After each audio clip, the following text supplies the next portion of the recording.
Hello everyone, I'm Kevin Piland. Thank you for joining us. Now, I have some news I want to talk to you about today, and it has to do with credit card fraud as caused by Bank of America.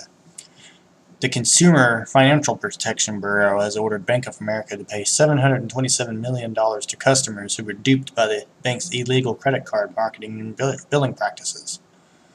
Roughly 1.9 million Bank of America customers were illegally charged for add-on products like credit monitoring and credit reporting services that they didn't actually receive. The CFPB said Wednesday these customers will receive refunds amounting to $459 million. Another 1.4 million customers were victims of deceptive marketing practices that led them to sign up for products like credit protection services that weren't what they thought they were. These people will receive refunds totaling $268 million.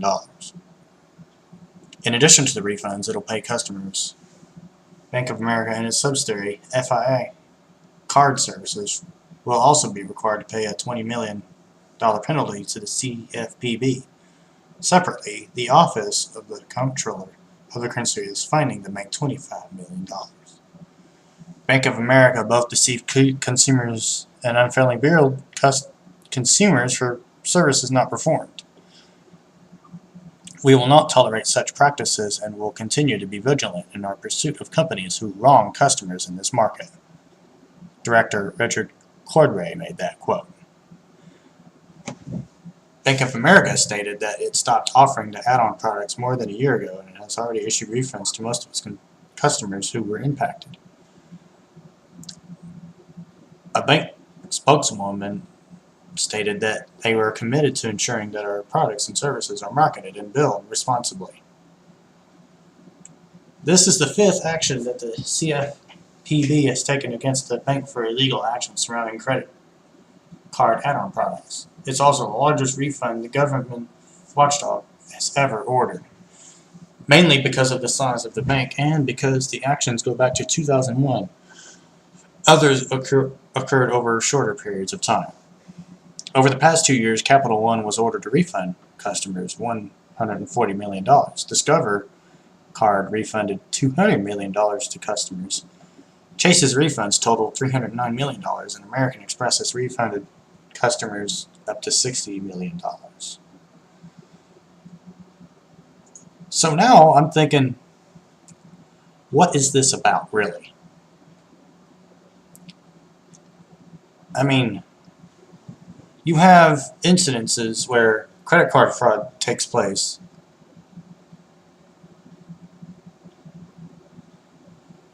You know, sometimes even we figure out what's going on in different ways.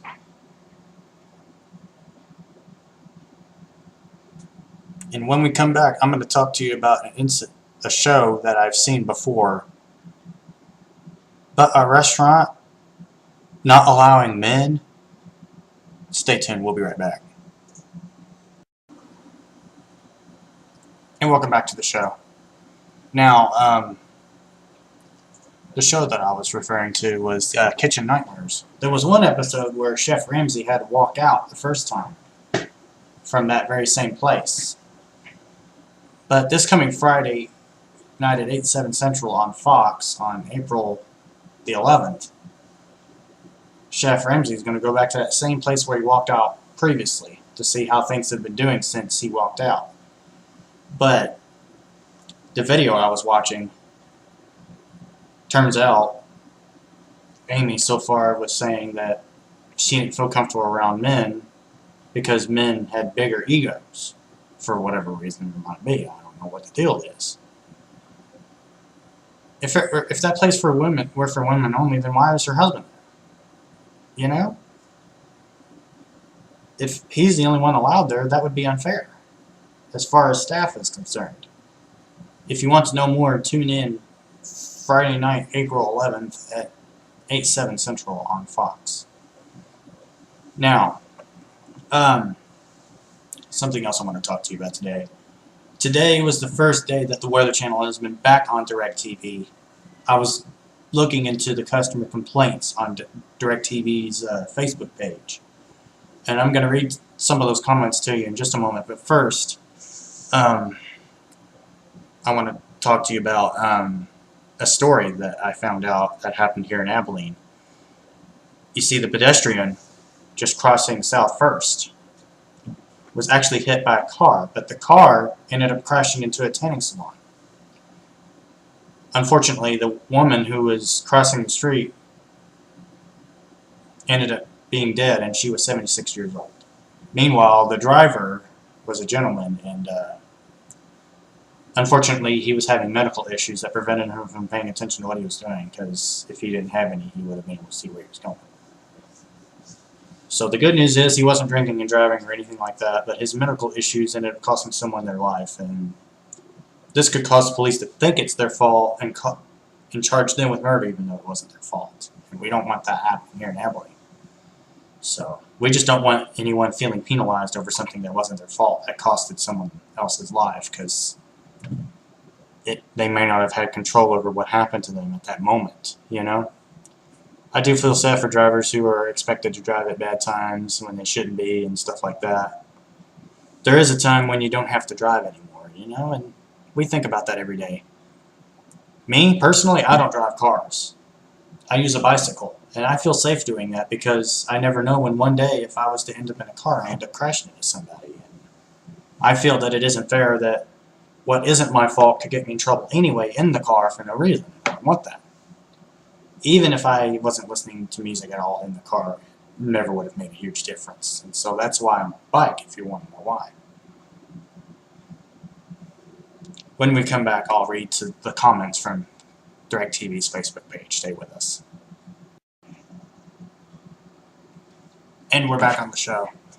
Now, some of the complaints were about people who still didn't get the Weather Channel because they were unable to pay for the package, while others did get the Weather Channel and they weren't happy with what they saw on TV.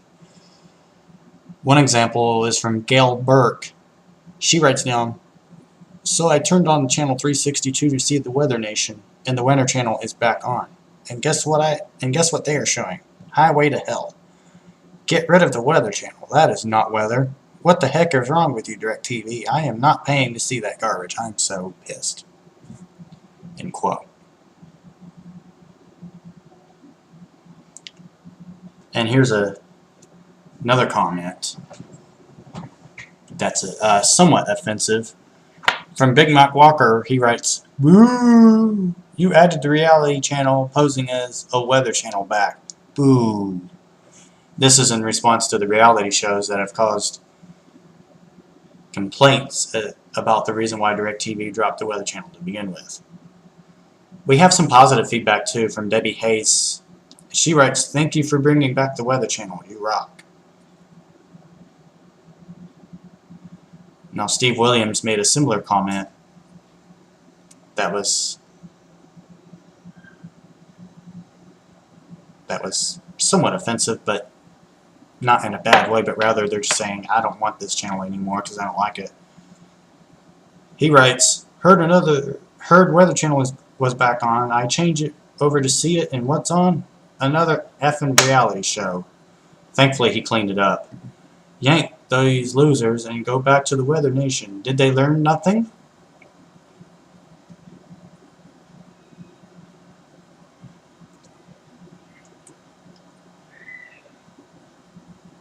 Yeah. And Robert Evans, also offensive, but keeps the F word clean to where nobody can see it. He puts down, DirecTV is an effing joke. Why do these people even bother even cursing, even if you can't see the words? Why is it so necessary? We don't need bad language. I mean, it's okay to be against something, but please, no F words, none of that stuff. And speaking of no F words, Dominic Herrera writes, "Worst service I've ever had. It's 2014. I got charged for 2 shows from 2007 and received no help to tell me why I wasn't charged for 7 years. Customer service is always disrespectful.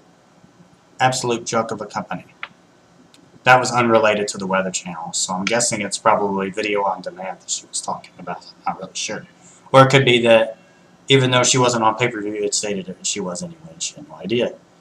That stuff can happen.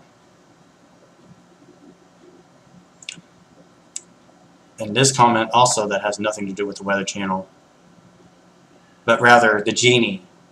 And what I'm talking about Genie, I'm talking about the DVR service that's similar to Dish Network. They call theirs the Hopper, while DirecTV calls theirs the Genie.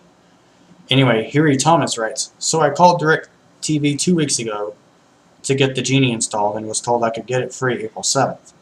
I called today and say, oh, we messed up. It's April 7th, 2015, and they would do nothing to fix their screw-up. Dish is looking better every day.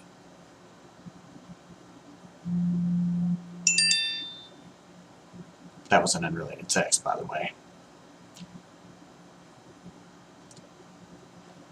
Now, this does have to do with the Weather Channel, and Carolyn Harris writes, thanks for putting the Weather Channel back on now. If you put INSP back on too, I may think about staying with you. I was seriously checking out other options, but if INSP comes back, that would be great.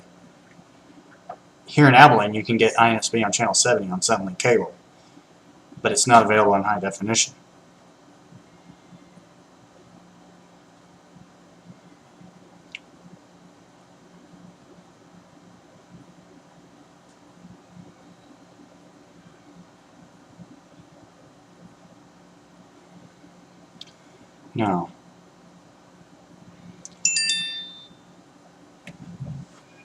Now Tim Peck is very upset about fake notices, for example. He writes, to DirecTV, your marketing lies when they send fake final notices. What else do you lie about? Now, I want to talk to you about why that comment was posted. At least my opinion on it, by the way. There was one story I saw on YouTube, and it was about DirecTV and how there was an incident where one family had ordered DirecTV and didn't get all the local channels they were promised. And that story got me thinking, are they deceptive, or is it because they don't know what they're doing? Well, I'll tell you this. Some call takers would lie and say, oh, you get all your local channels, you get CBS, ABC, stuff like that. Well, this one family that ordered DirecTV only got one local channel out of all of them, and that was Channel 2. But they weren't getting the rest, for example. It just doesn't make sense how someone could lie about something like that. And one excuse that I heard was over the DTV transaction, but that turned out it wasn't the case. It was rather the TV station that did the story was not available on DirecTV to begin with, and neither was a different station. That was because DirecTV had not yet signed an affiliation agreement at the time that the story aired. So for the call takers to say that they were going to get it and they got it and they didn't, that just was unbelievable. DirecTV has had lawsuits about that, you know. And DirecTV's not alone in lawsuits. Cox Cable at one time got sued over a high fee for a cable box at one time. And another time, Cox got sued because one lady's house was kicked in while she was in the shower because of cable theft. But the reality was she never ordered cable, and there was no cable connected to begin with. So for them to break into her house like that, that just didn't make any sense at all. Those are just examples of how disrespectful things can be sometimes in customer service everywhere you go, even if you've ordered satellite in the past. That's why a lot of people preferred cable, because they knew cable wouldn't let them down. That's going to be the end of the show. I want to thank you folks for watching the show. Peace.